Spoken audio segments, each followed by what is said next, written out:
Guys, ഞാനൊരു Gujarati recipe try ചെയ്യാൻ പോവാണ്. 2 eggs ബോയിൽ ചെയ്യാൻ വെക്കണം. ഇങ്ങനെ ഒരു മാജിക് ഉണ്ട്. ഇത് കാണിച്ചു തരാം. ഇത് നമ്മളിങ്ങനെ പിടിച്ചിട്ട് ഇങ്ങനെ ആക്കിയാൽ എന്താണ് ഇത് കട്ടായി വരും. Okay, let's try.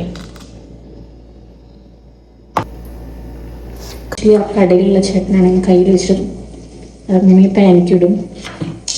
ഒരു പ്രൊഫഷണൽ സാധനം എന്താണെന്ന് നോക്കിയിട്ട് കാര്യമില്ല. ഈ സാധനം വേണമെങ്കിൽ കഴുകിയിരിക്കാം.